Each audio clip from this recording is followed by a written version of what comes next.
Oh,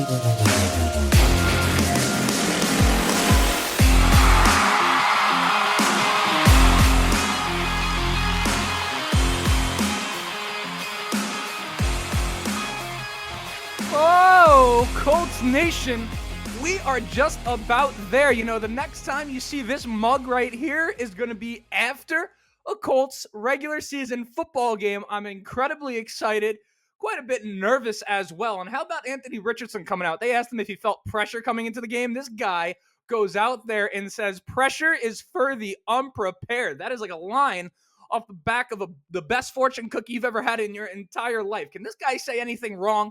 I know some of you are going to be like, you're glazing them. Whatever, okay? Let's put it like this. Back in the day, when there was just tribes and villages and you were trying to take over some new territory, you would send one person from your village to go in and take out the head of their city and invade that land. Anthony Richardson, it would just be the guy you send there in those times. Now he's an NFL quarterback. Back then, he'd be the warrior that goes in on horseback and takes the city, right? I mean, he just has the feel of a guy that can just stay even-keeled in the most unfortunate and dangerous circumstances. And we're about to find out whether that's true or not, but everything this guy says just makes me like him a little bit more. And of course, the talent is immense. So we will be talking about the game tomorrow, of course. We're going to be talking about what should we expect to see out of Steichen's offense with Anthony Richardson and the rest of the crew. Other things I'm looking for, a prediction, and then I'm going to kind of try to talk a little bit about what it would mean for the Colts to actually come in and win this game. As we all know, the Colts have not won in week one since 2013? I was 16 years old. I was in high school, I think like 11th grade or 10th grade. I mean, that's a long time ago for me. That makes me feel old. For some of you, I'm sure it makes you feel even older.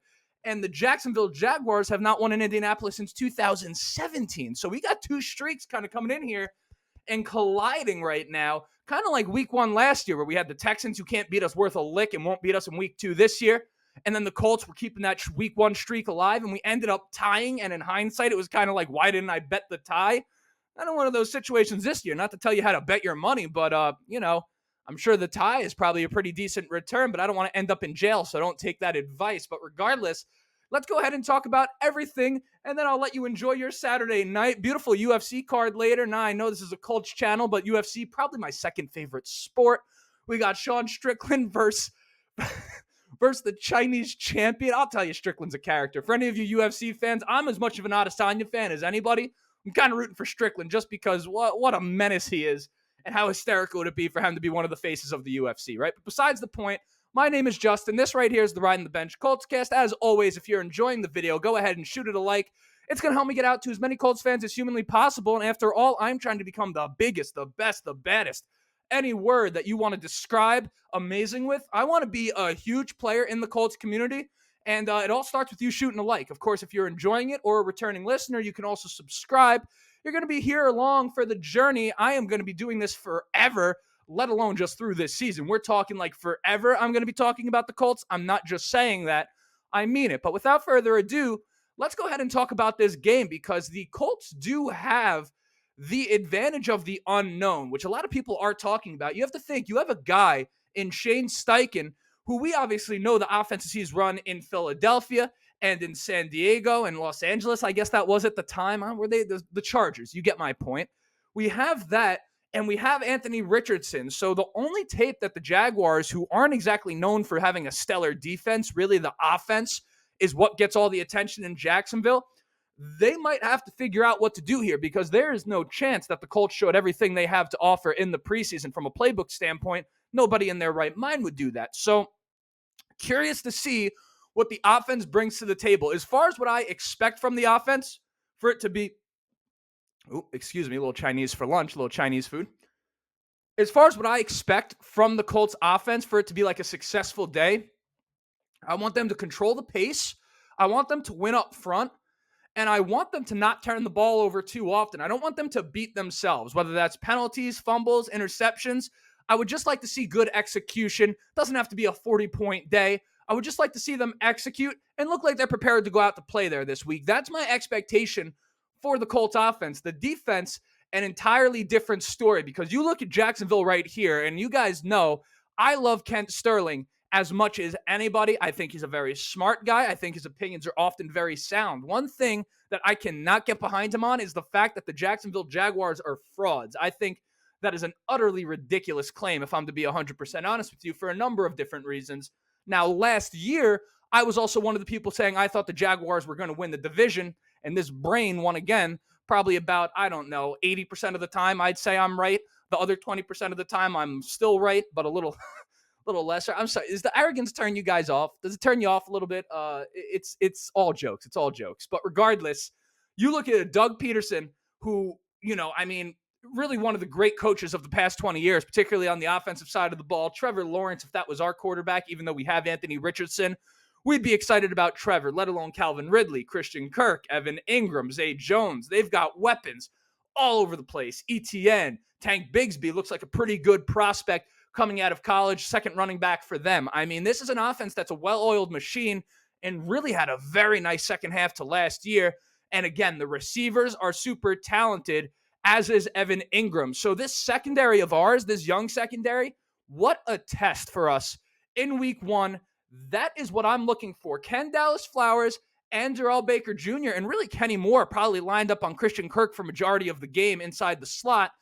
Can they match up with the Jaguars? Because if they can match up with the Jaguars' skill positions, I'll tell you, they can match up pretty well with a lot of teams, which would end up being a surprise for us, let alone the safeties coming down and playing a little bit of man coverage and matching up with Evan Ingram. I mean, this is a huge test for a secondary that is probably the most questioned part of our team coming into the year. The defensive line is going to have to help them, and they're going to have to help them a lot. Now, as far as what? What am I talking about? Oh, yeah. As far as what it would mean to win this game, and I'll get into my prediction, on the back end of the episode. This shouldn't be too long of an episode. You already know the timestamp. I don't know how long it's going yet because I'm just recording. But by the time this is uploaded, there obviously will be a time ticker or whatever you want to call that right there. It would mean so much for the Colts to win this game. All of us are so worried about this roster. Me, I don't know, a little less so. I just see it for what it is. It's a rebuilding roster.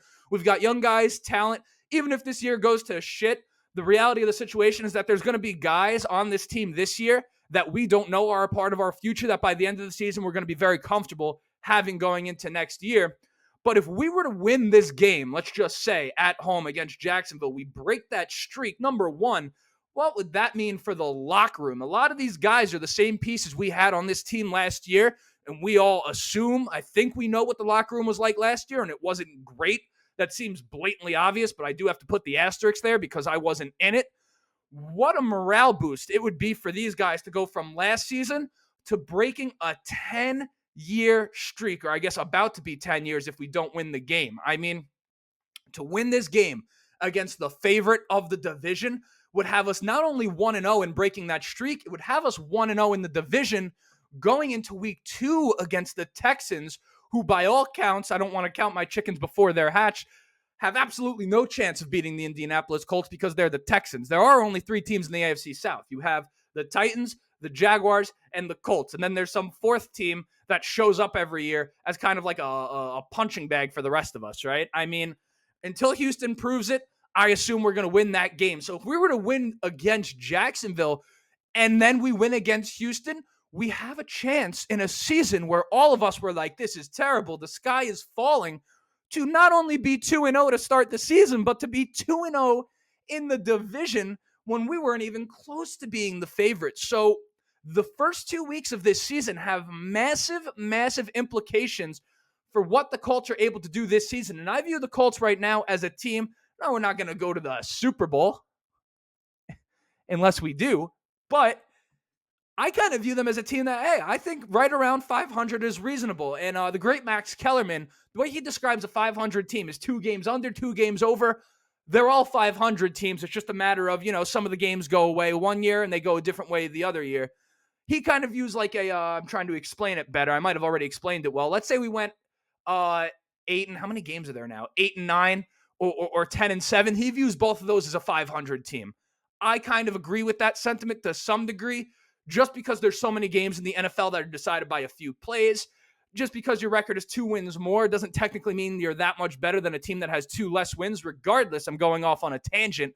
I view the Colts as a team that's right there, kind of in that 7-win range, that 8-win range. But if we start off 2-0, things are going to get interesting because Jacksonville, as good as I think they are, I don't think they're like a 12 or 13 win team. And if they lose to the Colts in week 1, all of a sudden at the end of the season, things could get a little bit messy. And who knows what Shane Steichen and Anthony Richardson, what exactly this offense is going to look like and what this offense can do. I mean, the offense really has quite a bit of upside, and they have a chance to show it this week. They might have to show it this week if the defense can't hold up. If the defense can hold up and the offense could run the ball like we know they want to do, that is a recipe for the Colts winning in week 1 against the Jacksonville Jaguars in a monster upset. I personally, not saying you should do it, I personally am taking the Colts to cover the spread. Last I checked was 5.5. I know my money is on 5.5. If it's moved, it's moved. 5.5 on the spread sounds like really, really good money to me for the Indianapolis Colts. Of course, that's not a recommendation to you.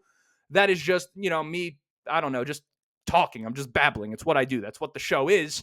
So as far as my prediction for the game, and then I'll let you go. I'll let you enjoy your Saturday and talk to you after the game tomorrow. My prediction for the game. Are you ready for this? Little drum roll, baby. If I was less lazy, I would edit it in. I'm going with the Colts 23-20 in an upset. Is that a homer pick? Perhaps. Do I give a shit? No, but I really think that the Colts have a chance, and I think you guys know me well enough. I keep it real on this channel. I always try to tell the truth because I just think that benefits the community more, and I just think it furthers the discussion the better to tell the truth. I still view the glass half full, but I do try to keep things realistic. I think the secondary will surprise us on some level. Do I think they're going to be shut down? No, but I don't think the Jaguars are going to drop a 40 or a 50 burger on us. I think we're going to kind of keep things in check here, and then I think it's just a matter of us controlling the pace of the game and controlling the time of possession on offense by running the ball and not turning it over, and I think we're going to be able to pull that off. Even in the preseason, when Anthony Richardson was kind of having some struggles, particularly in the week 3 game, somehow, what was he, 6 of 17, 7 of 16? We continued to move the ball. We scored 17 in the first half. You have to understand, technically that's on pace for 34 a game. If you score 34 a game, not saying that's how that would have happened, I'm just making a point, that makes you like one of the best offenses in football. Even scoring like 24, 25 a game makes you pretty high powered. That's going to win you a lot of football games. So I'm curious to see how the Colts find ways to move the ball. We have an offensive genius in Shane Steichen, and we have a guy with all the talent in the world in Anthony Richardson. And I think we're going to break the streak because I think this season is going to surprise a lot of Colts Nation. I think Chris Ballard is going to come out of this season looking significantly better. And I think the sky is falling attitude is going to fall to the wayside. And I will be the one who will have never been there to begin with. I will look like the voice of reason. Or if we stink, I'll just look like the idiot, right? So until next time, until tomorrow after the game, that's the entire episode for today. I think a lot of you guys know that I'm getting into that end of the show bit, right? My name is Justin. This right here is the Ride on the Bench Colts cast. Tomorrow is week 1 football. I cannot be any more excited. Good luck to your fantasy team. Go Colts.